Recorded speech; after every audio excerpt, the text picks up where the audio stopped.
Hello students, welcome to Kenny's Educare. Today in the session of class 6th Geography, we will be reading and learning about lesson number 4 जिसका नाम है maps.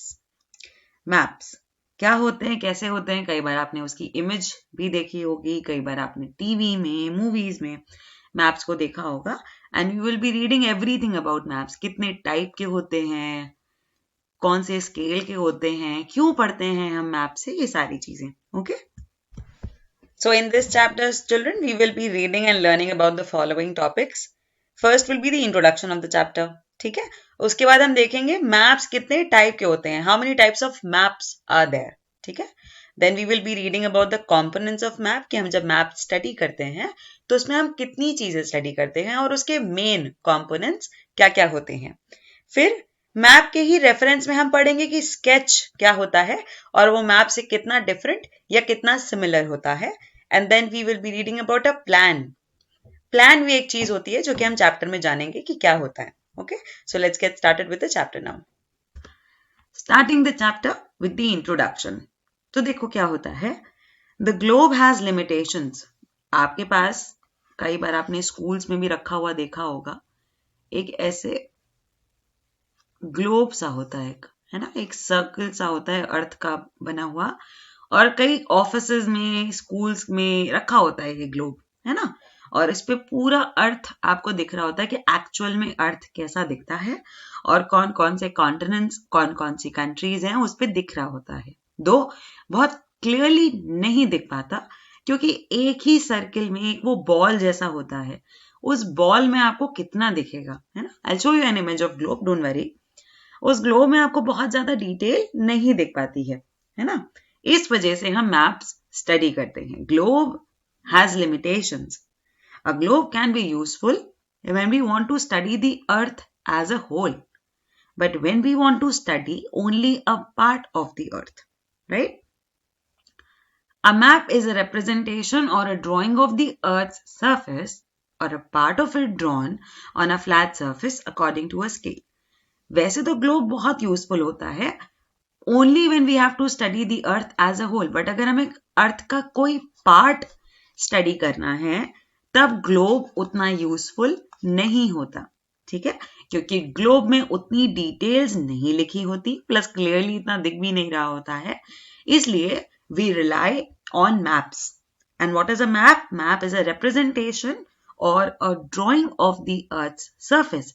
अर्थ के surface का वो एक representation होता है, एक ड्राइंग होती है अर्थ के सरफेस की, या फिर अर्थ के किसी पार्ट की भी ड्राइंग हो सकती है. ठीक है, कि मैप है उसमें केवल इंडिया बना हुआ है, या फिर अफ्रीका बना हुआ है, या फिर अमेरिका बना हुआ है. ठीक, तो किसी पार्ट ऑफ द अर्थ की ड्राइंग भी हो सकती है, ओवरऑल पूरे अर्थ की ड्राइंग भी हो सकती है. ठीक है.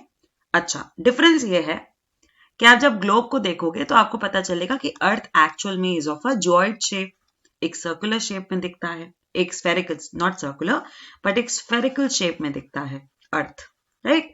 बट आप जब मैप में अर्थ को देखोगे आपको लगेगा कि अर्थ फ्लैट है. आपको लगेगा अर्थ फ्लैट है. एक्चुअल में अर्थ फ्लैट नहीं है, अर्थ तो गोल है. और आपने कई बार इमेजेस देखी होंगी, नासा इमेज भेजता है, मूवीज में देखा होगा आपने कि स्पेस से दिखाया जाता है कि अर्थ गोल है ना. लेकिन मैप में हमें कई बार ऐसा लगता है, ये एक मिस इंटरप्रिटेशन है. हमें कई बार लगता है that earth is flat. Actually it's not flat, right. Okay, so when many maps are put together we get an atlas. जब हम ऐसे ही अलग अलग चीजों के मैप को, इंडिया का मैप, अमेरिका का मैप, अफ्रीका का मैप, ठीक है, अंटार्कटिका का मैप, ऐसे अलग अलग, यूरोप का मैप, सारे मैप्स को अगर आप इकट्ठा कर दो, एक उसकी बुक बना दो, तो उसको आप कहते हो एटलस. ठीक. Atlases are of various sizes, measurements drawn on different scales. Maps provide more information than a globe. Maps globe से ज्यादा इंफॉर्मेशन प्रोवाइड करते हैं. अब मैं आपको ग्लोब की फोटो दिखाती हूँ कि ग्लोब एक्चुअल में कैसा दिखता है. आपने कई बार देखा भी होगा, फिर भी यहाँ पे आप देखो तो आपको समझ में आएगा कि ग्लोब और मैप में कितना डिफरेंस होता है. So children, let's understand the difference between a globe and a map. जैसे कि मैंने आपसे कहा था, हो सकता है आपने ये बॉल, ये सर्कल अपने स्कूल में भी देखी हो, या हो सकता है आपने कभी किसी मूवी में, किसी ऑफिस की टेबल पे इसको रखा देखा हो। ठीक, ये एग्जैक्टली एक वैसा लुक अलाइक सैंपल है जैसा अर्थ एक्चुअल में हमारा दिखता है। ठीक, और देखोगे आप हर ग्लोब इतना टिल्टेड होता है जितना अर्थ एक्चुअल में है। हमारा अर्थ जब रोटेट या रेवोल्यूशन ले रहा होता है वो एग्जैक्टली इसी तरीके से इतना टेढ़ा होता है, और इंडिया की पोजीशन कुछ इस तरह से होती है। ठीक है, now talking about the difference between a globe and a map, and talking about why map is more efficient then a globe, because आप यहाँ ग्लोब पे देख पा रहे हो कि बॉल पे आपको कंट्रीज तो दिख रही हैं, चाइना, इंडिया, रशिया।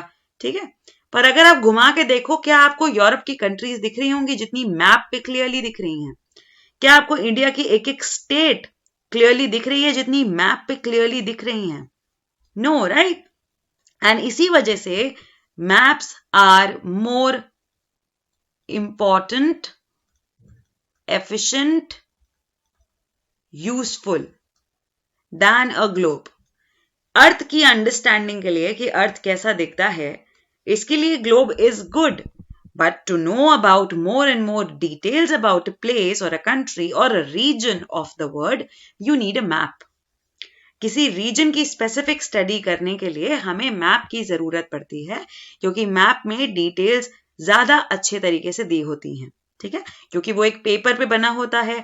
आप किसी भी पेपर पे किसी एक टूटे हुए सेक्शन की, यहाँ पे ना एक्चुअली जम्मू कश्मीर अब डिवाइड हो चुका है into 2 union territories. This is JNK and this is Ladakh. ठीक है, ऑल राइट, तो मैं ये बता रही थी आपको कि अगर आप एक पीस ऑफ पेपर पे चाहो तो किसी स्टेट या यूनियन टेरिटरी का भी अलग से मैप बना के उसको स्टडी कर सकते हो। ठीक है, जैसे कि यहाँ देख रहे हो कि बिहार की कुछ कुछ इंपॉर्टेंट स्टेट्स, उसकी कैपिटल पटना, ये सबको दिखाया हुआ है। महाराष्ट्र में मुंबई की कैपिटल और बहुत सारी अदर डिस्ट्रिक्ट्स भी दिखाई हुई हैं। बिहार की भी डिस्ट्रिक्ट्स यहाँ दिखाई हुई थी, करेक्ट? ऐसी डिस्ट्रिक्ट्स की स्टडी करना और कोई डिटेल स्टडी करना मैप से ज्यादा आसान होता है, और ग्लोब पे थोड़ा डिफिकल्ट होता है, क्योंकि ग्लोब एक बॉल है जिसपे पूरा का पूरा इमेज अर्थ का या ग्लोब का दिया होता है। इस वजह से उसकी डिटेल स्टडी कर पाना मुश्किल होता है। So to have a detail study, globe is less efficient, less useful, whereas a map is more efficient. But अगर आपको अर्थ का ओवरऑल आइडिया चाहिए, if you want to have an overall idea about how earth looks like, then globe is good. Okay, तो ये हो गया difference between a globe and the maps. और अब globes and maps के differentiation के बाद let's read कि कितने types of maps होते हैं। ठीक है, maps पे कुछ तरीके के होते हैं। ठीक है, कुछ होते हैं physical maps, कुछ होते हैं political maps, और कुछ होते हैं thematic maps। क्या मीनिंग है सबका? Physical maps are actually those maps showing natural features of the earth. ठीक है, natural physical features, mountains, plateaus, plain, rivers, oceans, इन्हें हम फिजिकल या रिलीफ मैप्स कहते हैं, क्योंकि ये रिलीफ्स दिखाता है अर्थ के, या फिर फिजिकल फीचर्स दिखाता है अर्थ के, इसलिए हम इन्हें फिजिकल मैप्स कहते हैं। क्या कहते हैं? Physical maps. आपने कई बार खरीदे भी होंगे, फिजिकल मैप दे दीजिए अंकल, पॉलिटिकल मैप दे दीजिए अंकल। ठीक है, फिजिकल मैप्स वो मैप्स होते हैं जिनमें आप बाउंड्रीज, कंट्रीज या स्टेट्स स्टडी नहीं करते हो। आप क्या स्टडी करते हो? Mountains, reverse. आपने कई बार स्कूल में भी हो सकता है इसकी प्रैक्टिस की हो कि हिमालयन माउंटेन्स कहाँ है, मार्क करो, गंगा रिवर कहाँ है, मार्क करो, यमुना रिवर कहाँ है, मार्क करो, राइट? तो ऐसे मैप्स को हम फिजिकल मैप्स कहते हैं, जिनमें हम mountains, plateaus, plains, rivers, oceans की स्टडी करते हैं। ठीक है, political maps on the other hand are the maps showing the cities, the towns, the villages and different countries and the states of the world with their boundaries. ठीक है, वो होते हैं political map, क्योंकि वो maps political boundary शो करते हैं। क्या शो करते हैं? They show the political boundary of each country. They show the political boundary of each country. That is why they are known as the political maps. Okay? और last में होते हैं thematic maps, जो किसी theme पर based होते हैं। ठीक, some maps focus on specific information such as road maps, rainfall maps, maps showing the distribution of forest, industries. They are known as thematic maps. Suitable titles are given on the basis of information provided in these maps, क्योंकि इन maps में कोई एक ही theme होती है. या तो इन maps में आपको फॉरेस्ट दिखाए जा रहे होंगे, या तो इंडस्ट्री का काउंट दिखाया जा रहा होगा, या तो कोल, कोई और मिनरल, किसी डिपॉजिट के बारे में बताया जा रहा होगा. ठीक है, रेनफॉल के बारे में बताया जा रहा होगा. तो बेसिकली वो किसी एक कॉन्सेप्ट पर बेस्ड हैं, किसी एक कॉन्सेप्ट या फिर किसी एक थीम पर बेस्ड हैं, इसलिए हम उनको थीमेटिक मैप्स कहते हैं. ठीक है, आप अपना एटलस देखना. अगर आपके पास एटलस नहीं है कोई बात नहीं, इंटरनेट पे इजीली फ्री पीडीएफ मिल जाएगी आपको कहीं पे भी. Then you will check, you can go and check in the atlas कि फिजिकल मैप्स भी होंगे जिनमें इंडिया या वर्ल्ड के फिजिकल फीचर्स दिखाए जा रहे होंगे. कुछ पॉलिटिकल मैप्स होंगे जिनमें पूरे अर्थ, पूरे वर्ल्ड के, आपकी कंट्री के सिटीज, स्टेट्स, पॉलिटिकल बाउंड्रीज को शो किया जा रहा होगा. और फिर देखना उसी एटलस में बहुत सारे थीम बेस्ड मैप्स भी होंगे. थीम बेस्ड मैप्स भी होंगे जिनमें पर्टिकुलरली किसी एक कॉन्सेप्ट पर बेस्ड मैप बना होगा. ठीक है, एटलस नहीं है तो इंटरनेट से डाउनलोड करके देखना आप कभी. ओके, सो जिन स्टूडेंट्स के पास एटलस नहीं है कोई प्रॉब्लम नहीं, यहाँ पे मेरे पास कुछ इमेजेस हैं एटलस से मैंने निकाल के रखी हैं, आप इसको देख सकते हो. ठीक है, ये है इंडिया का फिजिकल मैप और यहाँ पे आपको क्लियरली दिख रहा होगा कि यहाँ पे मेजरली इंडिया के फिजिकल फीचर्स को हाईलाइट किया गया है ना. हाँ, यहाँ पे स्टेट्स का आपको बाइफरकेशन दिख रहा होगा क्योंकि it's very important to denote कि कौन सी स्टेट कहाँ पर है. पर ज्यादा एम्फेसिस आप देख रहे होगे किया है फिजिकल फीचर्स पे, है ना. ये देखो शिवालिक रेंज यहाँ शो हो रही है, यहाँ पर आपको ग्रेटर हिमालयस दिख रहे हैं, ग्रेट हिमालयस, और यही बीच में हिमाचल प्रदेश के हिमालयस भी हैं, Himachal range of Himalayas basically, है ना. यहाँ पे देखो नॉर्थ ईस्ट के हिल्स भी दिख रहे हैं, यहाँ पे आपको प्लेटो रीजन दिख रहा है, Satpura range, Vindhya range, Aravalli range, western Ghats, eastern Ghats. तो ये फिजिकल फीचर्स दिखा रहा है ये मैप. दैट इज वाई ये एक फिजिकल मैप है इंडिया का. ये है इंडिया का political map. And as I told you, political map में हमेशा पॉलिटिकल बाउंड्रीज, स्टेट्स को क्लियर किया जाता है. अच्छा, ये ना यहाँ पे जम्मू एंड कश्मीर डिवाइड हो चुका है. This is the union territory of Ladakh और ये है यहाँ पे Jammu and Kashmir union territory. ठीक है, इस मैप पे क्लियर नहीं है बट मैं आपको बता दे रही हूँ. सारे अब जितने भी न्यू मैप्स आ रहे होंगे मार्केट में वो इस डिविजन के साथ ही आ रहे होंगे. इस पॉलिटिकल मैप में आप देखोगे कि केवल स्टेट्स और उनकी डिस्ट्रिक्ट्स पर एम्फोसिस डाला गया है. हर स्टेट की डिस्ट्रिक्ट और उसकी कैपिटल को शो किया जा रहा है. ठीक है, ये देखो हर चीज क्लियरली देखो, हर जगह स्टेट्स को, ये देखो यहाँ पे तेलंगाना भी डिवाइड हो चुका है, इस मैप में क्लियर नहीं है. तेलंगाना, आंध्र प्रदेश, कर्नाटका, केरला, तमिलनाडु, सारी स्टेट्स को क्लियर किया जा रहा है. ठीक है, आपके नेबरिंग स्टेट्स को भी नेबरिंग कंट्रीज को भी दिखाया जा रहा है. Neighbouring countries China, Bangladesh, Myanmar, Pakistan, Afghanistan, Sri Lanka, Maldives. ठीक है, ये सारे आपके नेबर्स भी दिखाए जा रहे हैं. आपके island union territories, Andaman and Nicobar, Lakshadweep islands. ठीक, अब अगर हमें बात करनी हो कि थीमेटिक मैप्स क्या होते हैं, तो बच्चों ये होते हैं थीमेटिक मैप्स जिसमें किसी एक थीम के बारे में बात हो रही हो.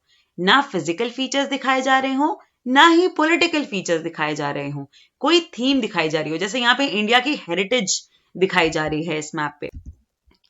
इस मैप पे देखो इंडिया के पॉपुलेशन डेंसिटी, लिटरेसी और सेक्स रेशियो को दिखाया जा रहा है. ये भी एक थीम मैप है. और यहाँ देखो इंडिया के फॉरेस्ट और वाइल्ड लाइफ को दिखाया जा रहा है मैप के थ्रू. तो ये होते हैं थीमेटिक मैप्स जिनमें ना किसी पॉलिटिकल इंफॉर्मेशन का नाम होता है, ना किसी बाउंड्री, स्टेट, इंटरनेशनल बाउंड्री या फिर आपके नेबरिंग कंट्रीज की बात होती है, ना ही किसी फिजिकल फीचर की बात होती है. केवल थीमेटिक, किसी एक थीम पर बेस्ड मैप बनाया जाता है. ठीक है, तो जिनके पास एटलस नहीं था उनको भी मैंने क्लियर कर दिया कि एटलस में कैसे इमेज शो होती है. अगर आपको इंडिया की कंट्री के अलावा और कोई कंट्री का मैप भी देखना है तो आप देख सकते हो. जैसे मैं आपको दिखाती हूँ अभी नॉर्थ अमेरिका का मैप. ठीक है, ये है वर्ल्ड का भी कुछ मैप, वर्ल्ड की कुछ थीम्स पर बेस्ड मैप है. ये रहा आपका नॉर्थ अमेरिका का मैप. ठीक है, नॉर्थ अमेरिका की इकोनॉमी यहाँ शो की जा रही है, ये अफ्रीका की इकोनॉमी शो की जा रही है, ये अफ्रीका की इकोनॉमी का मैप हो गया, ये साउथ अमेरिका की इकोनॉमी का मैप हो गया, ये वर्ल्ड का एक और मैप हो गया जिसमें आपको टेक्टोनिक्स, नेचुरल हैजार्ड्स दिखाए जा रहे हैं। ऐसा होता है एटलस, ठीक है, इसे कहते हैं एटलस। अगर आपको और अच्छे तरीके से इमेजेस को देखना है आप इंटरनेट से डाउनलोड कर सकते हो, ठीक। और अब आ जाते हैं कंपोनेंट्स ऑफ मैप्स पे। हम मैप स्टडी तो करते हैं पर मैप्स हमें बहुत सारी तरीके की इंफॉर्मेशन देता है। A map gives us various types of information and there are various components in the map we study. हम सबका अलग अलग पर्पस होता है मैप्स को स्टडी करने का, and there are various components that can be delivered by a map. So what are the components? First component is distance, second component is direction, okay, third component is symbols, ठीक है, distance, direction, symbols, ये होते हैं major components of a map. So let's read about distance. सबसे पहले distance के बारे में जानते हैं। हमें पता है that maps are drawings which reduce the entire word or a part of it to fit on a sheet of paper. एक ही पेपर की शीट पे डिटेल्स को फिक्स करके किसी तरीके से फिट कर देते हैं ताकि आपको एक ओवरऑल इमेज पता चल जाए कि क्या ये जगह है और दूसरी जगह कैसी दिखती है और कितनी दूर है, कौन कौन सी जगह किसके पास है, ये सारी बातें, correct. Maps are drawn to reduced scales. आपको पता है that earth is huge, the distance between a city and another city is huge, but on map it seems like that they are very close. For example, अगर आप India का ही map देखोगे, you will see that or there will be an illusion that Rajasthan is very close to Delhi, though it's not. It's thousands of kilometers apart, okay? They are very far from each other, but in the map, because it is a map, you have to fit everything in such a small piece of paper. That is why everything is drawn to a very reduced scale. एक बहुत ही छोटे scale पे लाके बहुत ही छोटे resolution create करके map को बनाया जाता है। But this reduction is done very carefully. अपने मन से रिडक्शन नहीं किया जाता। Reduction is done very carefully so that the distance between the places is real. आपको ये ना लगे कि Rajasthan, if they want to show Rajasthan, they will not show Rajasthan very close to Karnataka. No, they will not do that. Whosoever creates or draws the map, or whosoever produces and publishes the map, they do this reduction of scale on a very careful manner. Okay, they do it in a very careful manner so that the distance between the two places seems to be real. एकदम real दिखे, ठीक है, नकली ना लगे. It can only be possible when a small distance on paper represents a large distance on the ground. और आप जब स्केल को रिड्यूस करते हो, it's very obvious that a large distance will be seen as a very small distance. आपको लगेगा कि राजस्थान दिल्ली बहुत पास में है, but actually it is not so. They are quite far away.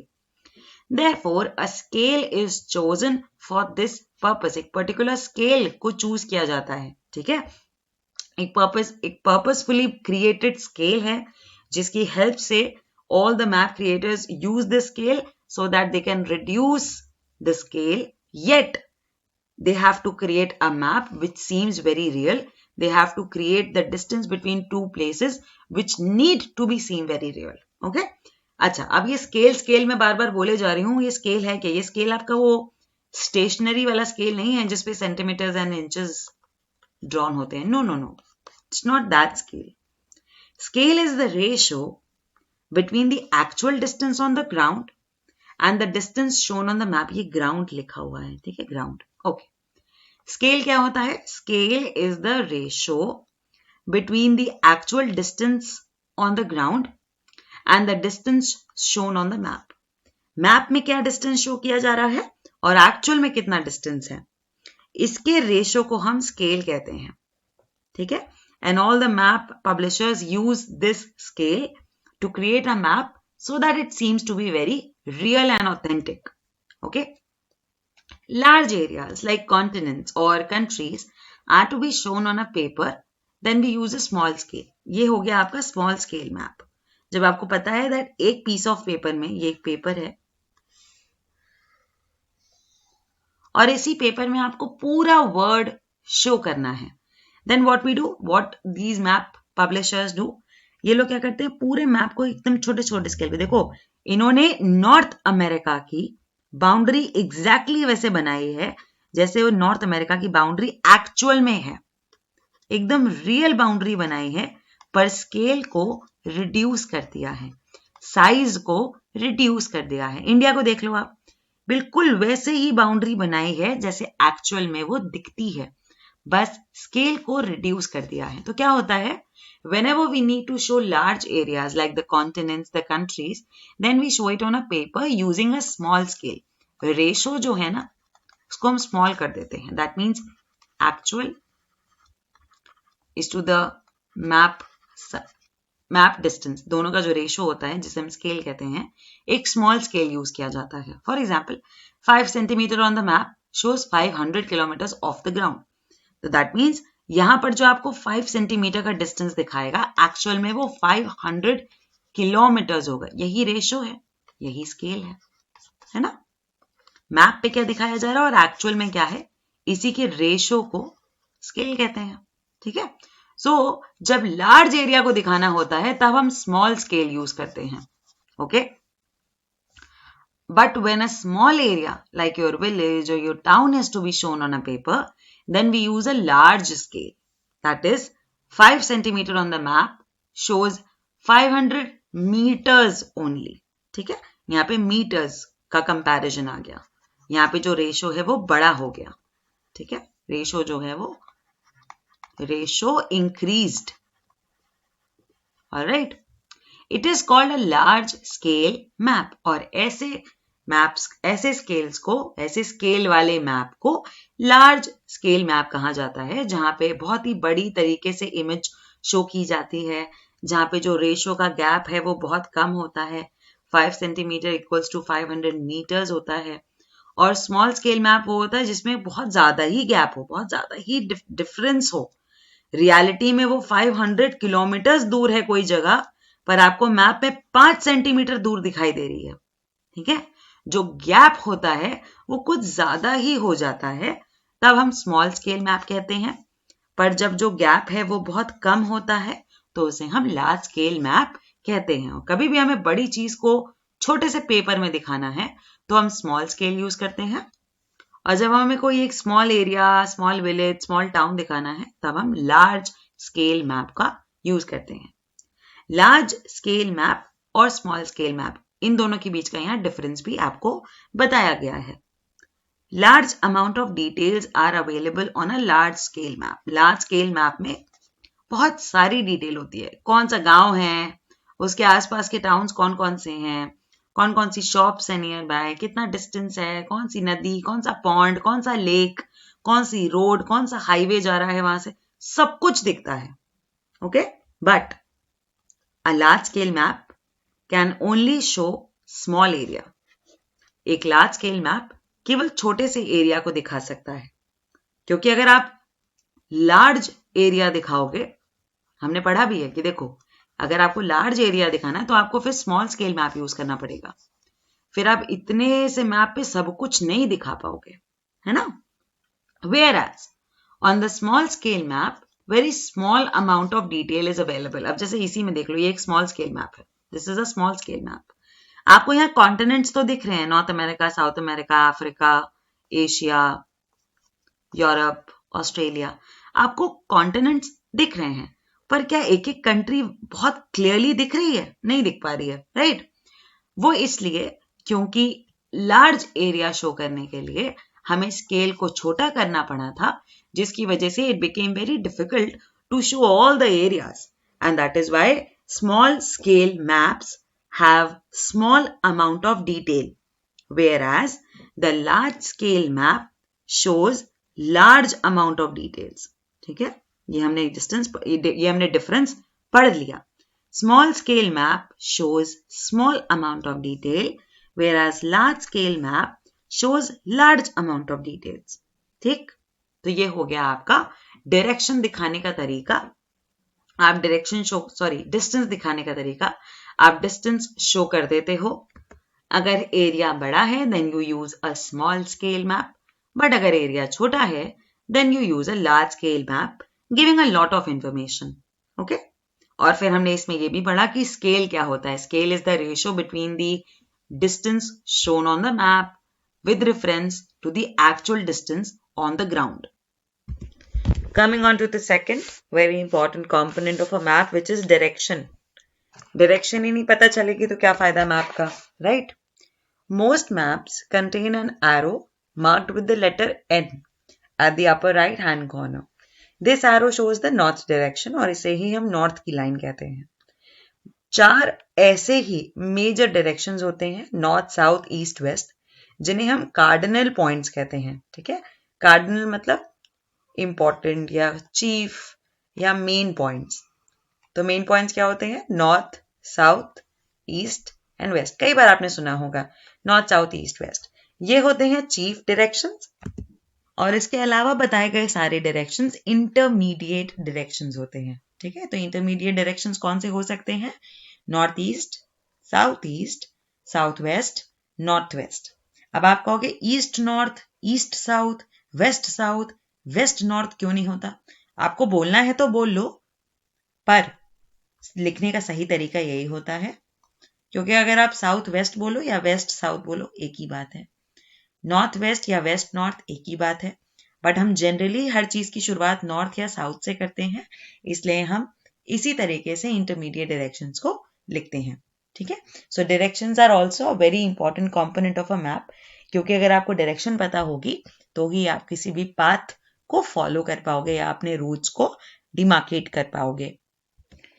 और पता है ऐसे ही डायरेक्शंस को स्टडी करने के लिए कई बार एंशिएंट टाइम्स में, हिस्टोरिकल टाइम्स में ऐसा हुआ दैट जो एक्सप्लोरर्स थे उन्हें पता नहीं चल पाता था that what direction they are going towards, or what direction they should go, or what direction are they following. So to help these explorers and to know where direction they are heading towards, एक instrument का invention किया गया known as compass. ठीक है. We can find out the direction of a place with the help of a compass. Compass की help से किसी भी place का direction आसानी से पता चल जाता है, because it's a magnet based instrument होता है ये, magnet based, जिसकी help से you get to know that what direction you are heading towards.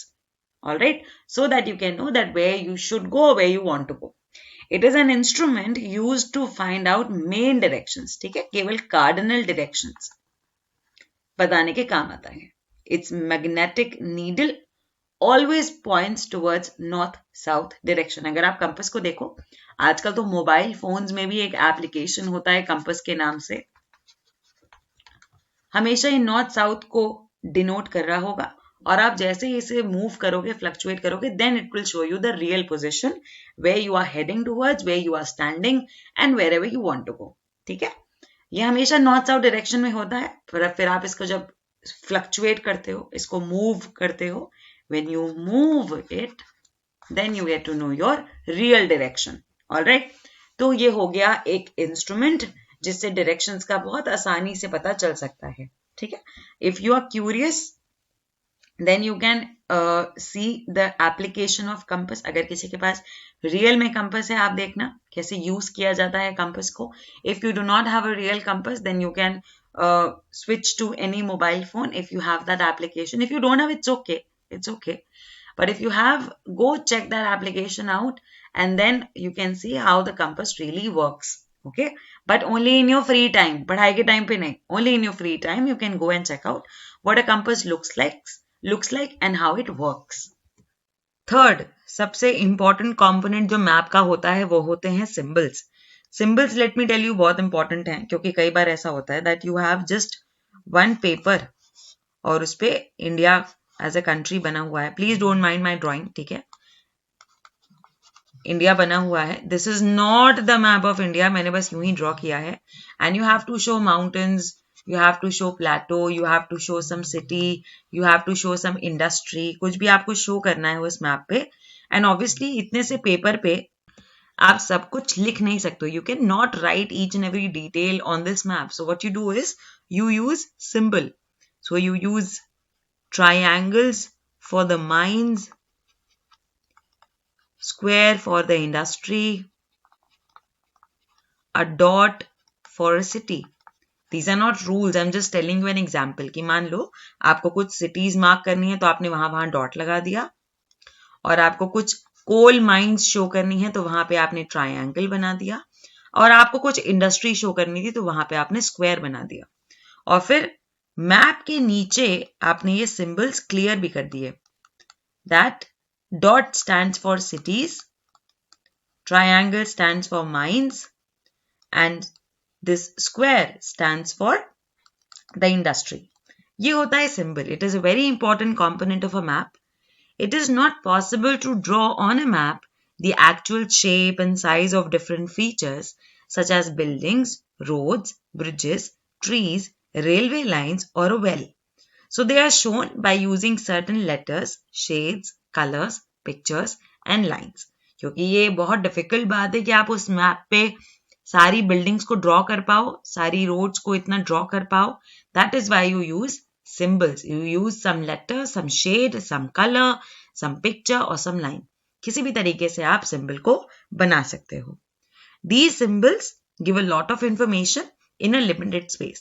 एक छोटी सी स्पेस में आपको बहुत सारा इंफॉर्मेशन देने में हेल्प करता है symbol. Correct? With the use of these symbols, maps can be drawn easily and they are very simple to read. Even if you don't know the language of an area and therefore cannot ask someone for directions, you can collect the information from maps with the help of these symbols. अगर turn left है तो ऐसे left का sign बना होगा, turn right है तो sign बना होगा, ठीक है. स्टॉप है तो ऐसे स्टॉप लगा होगा. तो आपको आसानी से किसी ऐसी जगह में अगर आप जाते हो जहां की आपको लैंग्वेज भी नहीं आती, वहां पे भी सिंबल्स बहुत हेल्प करते हैं आपको चीजें पढ़ पाने में या चीजें जान पाने में. Okay. Maps have a universal language that can be understood by all. There is an international agreement regarding the use of these symbols. सारी कंट्रीज ने मिलकर ये सोचा कि अगर हम एक सिंबल यूज करेंगे और आप एक सिंबल यूज करोगे, हम लोग तो कंफ्यूज हो जाएंगे. मेरी कंट्री में the triangle stands for road, पर आपकी कंट्री में the square stands for road. तो अगर मेरी कंट्री का इंसान आपके यहाँ आएगा वो तो कंफ्यूज हो जाएगा. इसलिए इस कंफ्यूजन को दूर करने के लिए सारी कंट्रीज ने मिलके एक इंटरनेशनल अग्रीमेंट साइन किया, जिसमें उन्होंने कुछ सिंबल्स को फाइनल कर लिया कि particular symbol will stand for a particular purpose, और इसी को हम कहते हैं कन्वेंशनल सिंबल्स. ठीक है. Let me show you the conventional symbols now. अगर आपको कभी भी रेलवे लाइन शो करनी है और अगर वो ब्रॉड गेज रेलवे लाइन है तो आप ऐसे शो करोगे. अगर आपको मीटर गेज यूज करना है तो आपको ऐसे शो करना होगा. और अगर आपको कभी बताना है कि रेलवे स्टेशन है यहाँ पे तो आपको ये वाला सिंबल यूज करना होगा. फिर आते हैं रोड्स पे. अगर रोड मेटल रोड है तो आपको ऐसे शो करना पड़ेगा. अगर अनमेटल्ड रोड है तो आपको ऐसे शो करना पड़ेगा. आपने कई बार रोड के कॉर्नर पे ये वाले साइन देखे भी होंगे. बाउंड्री शो करते वक्त आप अपने एटलस में भी देखना, अगर आपको इंटरनेशनल बाउंड्री शो करनी है तो आप ऐसे शो करते हो, एक बड़ी सी लाइन डॉट, एक बड़ी सी लाइन डॉट. अगर आपको स्टेट की बाउंड्री शो करनी है तो आप एक लाइन स्मॉल डॉट, एक लाइन स्मॉल डॉट, एक लाइन ऐसे शो करते हो. और अगर आपको कोई डिस्ट्रिक्ट शो करनी है तो आप बहुत ही पतली लाइन यूज करते हो. Okay, a very thin line. River के लिए ये symbol, this is river, this is a well, this is a tank, this is a canal and this is a bridge. ये सिंबल्स हो गए. टेम्पल, चर्च, मॉस्क और छतरी. Okay, ये हो गए आपके रिलीजियस प्लेसेस के symbol. Then we come to post office, post and telegraph office and police station. Post office PO, post and telegraph office PTO. पर अगर पुलिस स्टेशन लिखना है तो लिखोगे PS. ये हो गया सिंबल. अगर आपको कोई सेटलमेंट शो करनी है तो आप ऐसे रेड सिंबल लगाओगे, और अगर आपको ग्रेवयार्ड शो करनी है तो आप ऐसे 3 इन्वर्टेड U के फॉर्म में ऐसे शो करोगे. अगर आपको ट्रीज शो करना है तो ये सिंबल होगा, और ग्रास शो करना है तो ये सिंबल होगा. दीज आर कन्वेंशनल सिंबल्स जो इंटरनेशनली अग्रीड हैं. तो हर कंट्री ऐसे ही सिंबल को यूज करती है, इंटरनेशनली अग्रीड सिंबल्स हैं ये, ठीक है। और कभी भी आपको ये अगर शो करने हैं तो आपको इन्हीं पर्टिकुलर सिंबल्स का यूज करना होता है, ठीक है। And children, when we read about maps, there are various colors that we use, right? For the purpose. For example, generally blue color is used for showing the water bodies. क्योंकि generally water blue दिखता है हमें. That is why most of the time, while mentioning any symbol on the maps, we use blue color for water bodies. We use brown for the mountains. We use yellow for the plateau. And we use green for the plain areas. Okay? आप यहाँ पे इस map में भी देख सकते हो, wherever are the mountains, जैसे ये देखो ये हिमालयन रेंज है, here brown color is used. For the entire water area, blue is used. For the plain region, green is used. Okay, and wherever there is a plateau region, we have used yellow. Okay, yellow. So these are the general colors which are used in symbols in maps. But आप चाहो तो आप कभी भी colour को change कर सकते हो, ये कोई हार्ड एंड फास्ट रूल नहीं है. आप इसको चेंज करके नीचे मेंशन जरूर कर दो कि आपने कौन से कलर के लिए क्या शो किया है, ठीक है. तो मान लो आपने गलती से माउंटेन को पिंक कलर का कर दिया, तो आप यहाँ पे पिंक शेड करो और लिख दो पिंक स्टैंड्स फॉर माउंटेन, ठीक है. So it will be clear that you are using a particular colour for a particular feature. Okay, और अब कंपोनेंट्स पढ़ने के बाद आ जाते हैं स्केच पे. स्केच क्या होता है? हमने मैप्स पढ़ लिए. मैप कितने तरीके के होते हैं, फिजिकल, पॉलिटिकल, थीमेटिक. देन हमने ये भी पढ़ लिया कि उनके कंपोनेंट्स क्या होते हैं, right. Now let's read about sketch. Sketch भी एक चीज है जिससे आप कुछ चीजें डिपिक्ट कर सकते हो, एरियाज डिपिक्ट कर सकते हो, डिटेल्स किसी एरिया की डिपिक्ट कर सकते हो with the help of a sketch, ठीक है. Sketch is a drawing mainly based on memory and spot observation and not to scale, ठीक है. स्केच आप तब ड्रॉ करते हो जो आपकी मेमोरी में है कि मेरा घर यहाँ है, मैं अगर यहाँ से रोड लेता हूँ, फिर मैं लेफ्ट लेता हूँ तो एक शॉप आती है, शॉप से मैं राइट लेता हूँ तो एक टेम्पल आता है, टेम्पल से मैं स्ट्रेट जाता हूँ तो एक बास्केटबॉल कोर्ट आता है. इस टाइप की चीज, ये आपकी मेमोरी और आपके ऑब्जर्वेशन पर बेस्ड ड्राइंग होती है. किसी स्केल बेस्ड मैप नहीं होता. कोई भी detailed drawing on the basis of a scale नहीं होता ये, ठीक है. Sketch is merely a drawing which is based on your memory, on your spot observation, ठीक है. Sometimes a rough drawing is required of an area to tell where a particular place is located with respect to other places. कई बार हो सकता है आपने अपने friends को बताया हो कि अगर आपका स्कूल यहाँ पर है, स्कूल से आप यहाँ जाओगे, यहाँ जाओगे, यहाँ जाओगे, तब मेरा घर आ जाएगा, राइट. ये भी एक स्केच है, ठीक है. और कई बार हमें ये स्केच ड्रॉ करके दिखाना पड़ता है so that the other person do not gate confused. उसे कंफ्यूजन ना हो आपके एरिया तक पहुंचने में, इसलिए आप एक पर्टिकुलर प्लेस का relation with respect to the other places दिखाने के लिए एक स्केच ड्रॉ कर देते हो. सच अ रफ ड्राइंग, ऐसी एक रफ ड्राइंग को इज ड्रॉन विदाउट स्केल. किसी स्केल के बिना, कोई रेशो प्रपोर्शन नहीं होता, कोई एक्चुअल डिस्टेंस यहाँ पे शो नहीं हो रहा, ठीक. There is no definite information कि 5 सेंटीमीटर इक्वल्स टू वॉट, कुछ ऐसा नहीं, कोई डिटेल ऐसी नहीं है, because it's a rough drawing. It's a rough drawing and it is completely based on your observation and your memory, and it is only made so that you can give a very little highlight of a place. एक किसी भी जगह के बारे में आप थोड़ा सा इंफॉर्मेशन दे सको कि एक प्लेस से दूसरी प्लेस के बीच कैसे जाया जाता है या आया जाता है, इस टाइप की आप कोई इंफॉर्मेशन अगर देना चाहते हो, then you can create or draw a rough sketch which is very different from a map. Okay, such a rough drawing is drawn without scale, और इसीलिए हम इसको स्केच मैप कहते हैं. सिर्फ मैप नहीं कहते, स्केच मैप कहते हैं, ठीक है. तो ये हो गया आपका स्केच. लास्टली आ जाते हैं प्लान पे. मैप देख लिया, स्केच देख लिया, प्लान क्या होता है?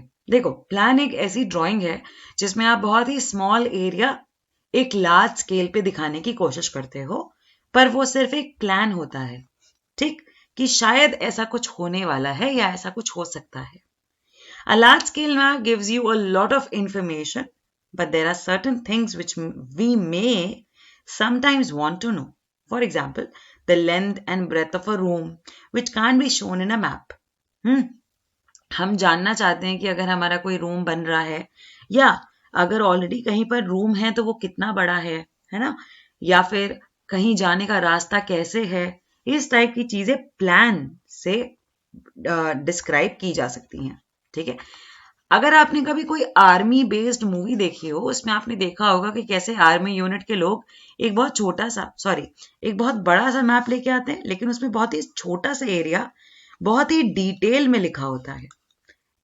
एक गांव का ही पूरा डिटेल उसमें इतनी बड़ी बड़ी तरीके से लिखा होता है, क्योंकि you want to know clearly what is the length of the road, how far is one area from the other, how far is one store from the other store, how far is one road from the other road. बहुत detail में चीजें large scale पे जब दी होती हैं, wherein you want to know the details or the information about an area, then it is a plan. It is not a map. It may seem like a map, but it's not a map, it's a plan. At that time we can refer drawings drawn to scale called a plan. ठीक है. एक large scale पे बनाई गई ऐसी drawing plan कहलाती है, and it is very different from the map. ठीक है, क्योंकि मैप में आपको बहुत सारी डिटेल्स, कभी कभी माइन्यूट डिटेल्स नहीं मिल पाती हैं because of the restriction of that paper. Page के अंदर ही आपको सब कुछ शो करना है, B it a large scale map और अ स्मॉल स्केल मैप. कई बार आपको बहुत सारी इंफॉर्मेशन मैप में नहीं मिल पाती, तो आपको उसके लिए प्लान बनाना पड़ता है. ठीक है, ताकि आप वहां से कौन सी रोड जा रही है, वहां अगर कोई शॉप है आपको ये भी पता चल जाता है, वहां कोई पेड़ है वो भी पता चल जाता है. तो ये सब चीजें प्लान से पॉसिबल हो पाती हैं. ठीक है, so there is a difference between a map, there is a difference between a map, sketch and a plan. There is a difference. ठीक है, काफी डिफरेंस है तीनों चीजों में, इसलिए आपको तीनों के बारे में अच्छे से पता होना चाहिए. मैप वो है जिसमें आपको डिटेल्स लार्ज स्केल या स्मॉल स्केल में अवेलेबल होती है, but there are some restrictions of map because you have to bind all the information in a piece of paper.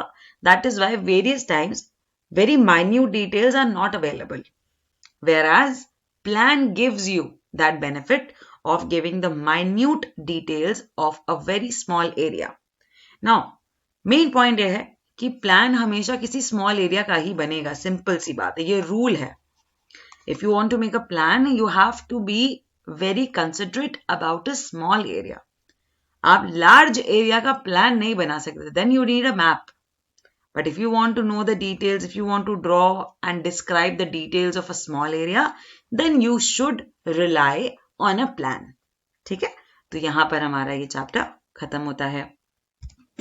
Alright, so at the end of the chapter, let's recall the chapter with the help of some exercises, because revision के बिना, recalling के बिना कोई learning complete नहीं हो पाएगी. ठीक है, Alright. Question number 1 कह रहा है, answer the following questions briefly. आपको short में ये answers करने हैं. ठीक है, first part is asking, what are the 3 components of a map? Map के कुछ components होते हैं. हम मैप जब स्टडी करते हैं तो कुछ मेजर कंपोनेंट्स को स्टडी करते हैं. And what are these 3 components? The 3 components of a map are distance, directions and the symbol. ठीक है, क्या क्या डिस्टेंस है, कौन कौन सी प्लेस के बीच का, क्या डायरेक्शंस हैं एंड क्या सिंबल्स है. यही मेजर कंपोनेंट होते हैं जिसकी हेल्प से आप मैप बना सकते हो और स्टडी कर सकते हो. Next part is asking, what are the 4 cardinal direction? सबसे सिग्निफिकेंट, सबसे मेन कह सकते हैं, सबसे चीफ डायरेक्शंस कौन से हैं. ठीक है, so the 4 cardinal directions are north, south, east and west. हमने यहाँ पे कार्डिनल इसलिए पूछा है क्योंकि ऐसे तो नॉर्थ ईस्ट, साउथ वेस्ट ये सारे डायरेक्शंस भी डायरेक्शंस है ना, बट हमें चीफ डायरेक्शंस पूछे गए थे, इसलिए हम लोगों ने नॉर्थ, साउथ, ईस्ट, वेस्ट का नाम लिखा है यहाँ पे. Okay, C part is asking, what do you mean by the term scale of the map? हम कहते हैं ना स्केल क्या है मैप का. स्केल ऑफ द मैप का क्या मतलब होता है? The term the scale of the map means the ratio between the actual distance on the ground and the distance shown on the map. ठीक है, क्या मैप में डिस्टेंस शो कर रहा है और एक्चुअल में ग्राउंड पे उसके बीच का डिस्टेंस कितना है, इसी को हम स्केल ऑफ द मैप कहते हैं. ठीक है, क्योंकि मैप में एक पिक्चर के फॉर्म में चीजें दिखानी होती हैं, इसलिए थोड़ा सा कभी कभी शॉर्ट या छोटा दिखता है चीजें, बट एक्चुअल में the distance is quite large और क्वाइट स्मॉल, कुछ भी हो सकता है. तो उसी को हम उस गैप को, वो जो रेशो है ना, उस रेशो को ही हम स्केल ऑफ द मैप का नाम देते हैं. Alright, moving on to the next part. The next part is asking, how are maps more helpful than a globe? जब आपने ग्लोब रखा होता है, ठीक है, एक ऐसे पीस ऑफ ग्लोब आपके पास रखा है, वो कम हेल्पफुल है, बट मैप्स ज्यादा हेल्पफुल हैं. कैसे? Maps provide more information than a globe. A globe can be useful when we want to study the earth as a whole. But when we want to study only a part of the earth, as about a country or a state, then globe is of little help.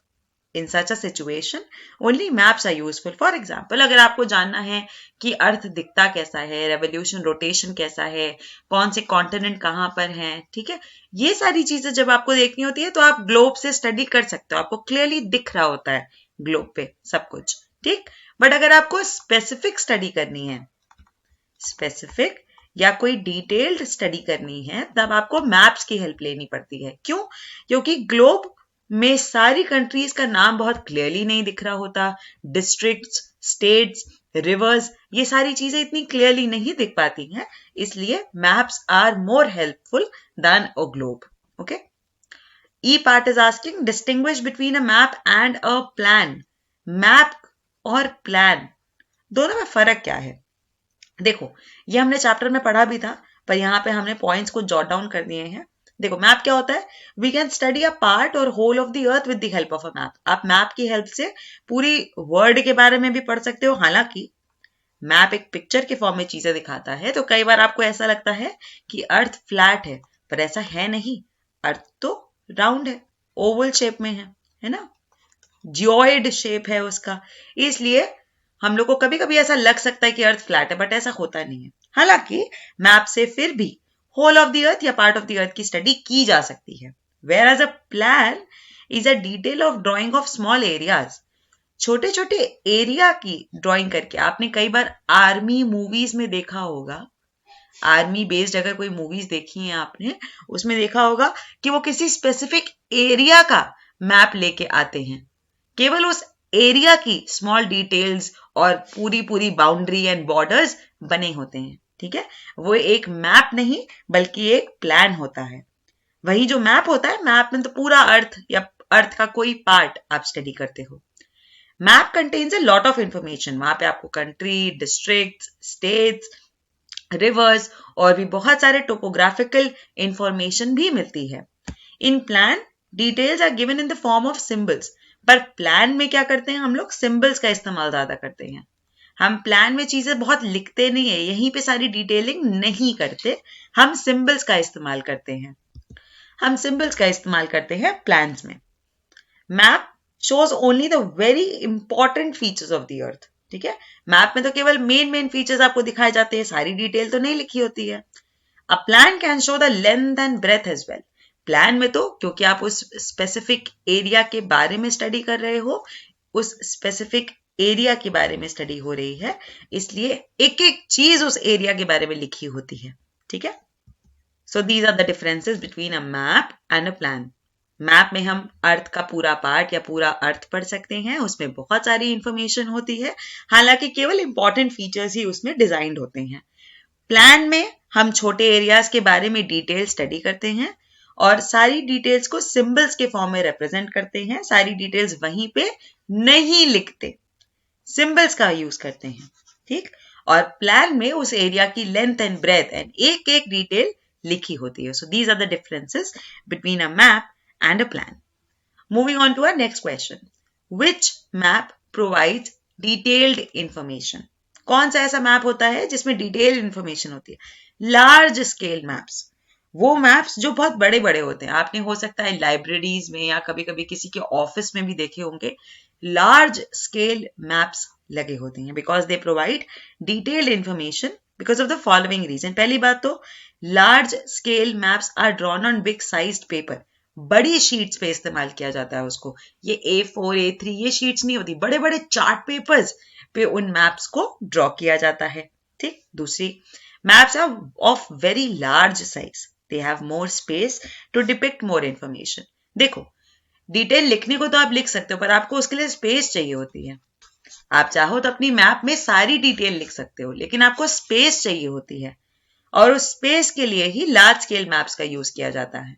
ठीक है, बड़ी sheet पे map draw करोगे तो बहुत सारी detail लिख पाओगे। ठीक है, इसलिए हमें डिटेल्ड इंफॉर्मेशन अगर जाननी है तो हमें लार्ज स्केल मैप्स का यूटिलाइजेशन करना चाहिए। Alright, G part, how do symbols help in reading the map? Symbols कैसे हेल्प करते हैं हमें मैप रीड करने में? With the use of symbols, maps are more informative and easier to read because of the following reasons. मान लो आपको बताना है कि यहाँ पे कौन कौन सी रिवर है, ठीक है। अब आपको पता है आपका मैप का पेपर इतना छोटा है कि आप यहाँ पे सारी रिवर्स का नाम नहीं लिख पाओगे, तो आप क्या करते हो, number 1, number 2, number 3, number 4, number 5 ऐसे सिंबल्स डाल देते हो, और फिर यहाँ पे सिंबल्स की डिटेलिंग कॉर्नर में कहीं जाके सिंबल्स की डिटेलिंग कर देते हो कि नंबर 1 रिवर गंगा है, नंबर 2 रिवर यमुना है, ठीक है, ऐसे कर देते हो, नर्मदा है, ऐसे ऐसे आप लिख देते हो, कॉर्नर में जाके डिटेल लिख देते हो, बट पेपर पे आप केवल सिंबल्स का इस्तेमाल करते हो क्योंकि इससे इंफॉर्मेशन भी मिल गई और थोड़ा इजी भी हो गया आपके लिए सब कुछ डिपिक्ट कर पाना उसी पेपर पे, है ना। क्यों सिंबल्स ज्यादा इंफॉर्मेटिव और इजियर होते हैं? क्योंकि symbols are of the features in true form. Language does not put any problem in understanding the feature, and even the less educated can also understand the information very easily, है ना। आपने बता दिया कि जहां मैंने रेड कलर करा है वहां पे रेड सॉइल है, जहां मैंने ग्रीन कलर करा है, ग्रीन कलर चेंज कर लेते हैं भैया, है ना, जहां मैंने ग्रीन कलर, कहाँ गया मेरा पेन, जहां मैंने ग्रीन कलर किया है वहां अलूवियल सॉइल है, राइट। ऐसी चीजों की वजह से जो बहुत कम पढ़े लिखे इंसान भी हैं उन्हें भी आसानी से चीजें समझ में आ जाती हैं, इसलिए सिंबल्स बहुत जरूरी होते हैं। ऑलराइट, तो ये हो गई सिंबल्स की बात। Moving on to the next question which is tick the correct answer. क्या करना है इसमें, एक स्टेटमेंट दिया होगा और उसके 3 ऑप्शंस दिए हुए हैं as you can see, and you have to pick the most suitable the correct option from the following. ठीक है, so the part A saying maps showing the distribution of forests are, वो map जो forest का distribution दिखाते हैं वो कौन से मैप होते हैं? Physical map, thematic map, political map. Forest का डिस्ट्रीब्यूशन दिखाते हुए मैप्स कौन से मैप्स कहलाते हैं? फिजिकल, थीमेटिक या political? The answer is thematic map, क्योंकि किसी एक थीम पर बेस्ड है वो मैप, है ना, केवल फॉरेस्ट दिखाए जा रहे हैं उसमें, इसलिए वो थीमेटिक हो गया। कोई अगर सॉइल दिखा रहा है तो वो थीमेटिक मैप हो गया, ठीक। वहीं अगर हम माउंटेन्स, रिवर्स, ये सारी चीजें, ये जो फिजिकल फीचर्स हैं, ज्योग्राफी के जो फिजिकल फीचर्स होते हैं आपकी कंट्री के या किसी भी रीजन के, अगर किसी भी रीजन के फिजिकल फीचर्स दिखाए जा रहे हैं मैप में, तब वो फिजिकल मैप होता है। और कभी भी किसी कंट्री की स्टेट्स या उसके पूरे रीजन की डिटेल दी जाती है तो उसे पॉलिटिकल मैप कहते हैं। जब पॉलिटिकल बाउंड्रीज की स्टडी हो पाएगी मैप में तब पॉलिटिकल मैप होगा, जब फिजिकल फीचर्स दिखाए जाएंगे तो फिजिकल मैप होगा, लेकिन अगर उसके अलावा कोई और चीज दिखाई जा रही है तो वो एक थीम बेस्ड मैप हो जाता है जिसे हम थीमेटिक मैप कहते हैं, ठीक है। B point, B question, the blue colour is used for showing, blue colour से ज्यादातर हम क्या शो करते हैं? वाटर बॉडीज, माउंटेन्स या फिर plains? It's a very easy question, है ना। So the answer is water bodies, है ना, ब्लू से। वैसे तो देखो हम लोग कभी भी कोई भी कलर यूज कर सकते हैं, बट जनरली क्या होता है, ब्लू से हम वाटर बॉडीज दिखाते हैं क्योंकि वाटर ज्यादातर ब्लू दिखता है, ठीक। माउंटेन्स को हम ब्राउन से दिखाते हैं और प्लेन्स को हम ग्रीन से दिखाते हैं, ठीक है, जनरली ऐसा होता है, कोई रूल नहीं है बहरहाल। Okay, C part is saying a compass is used for what? Compass क्यों यूज होता है? कंपास क्यों यूज होता है? To show symbols, to find the main direction और टू मेजर अ डिस्टेंस। किस पर्पस के लिए यूज होता है compass? Compass is use to find the main direction, है ना, जो भी कार्डिनल डायरेक्शन है उसे फाइंड करने के लिए कि हम नॉर्थ में खड़े हैं कि साउथ में खड़े हैं, ईस्ट वेस्ट कहाँ खड़े हैं, ये जानने के लिए हम कंपास का यूज करते हैं. Okay, all right. Last part of this question number 2 is saying a scale is necessary. जो स्केल होता है वो किसके लिए इस्तेमाल किया जाता है? For a map, for a sketch और for symbols. Very easy one, for a map. ठीक है, स्केल मैप के लिए इस्तेमाल होता है. Okay, and with this we have come to the end of our chapter number 4. Revise well, please revise well. ठीक है, thank you, we'll see you in the next one.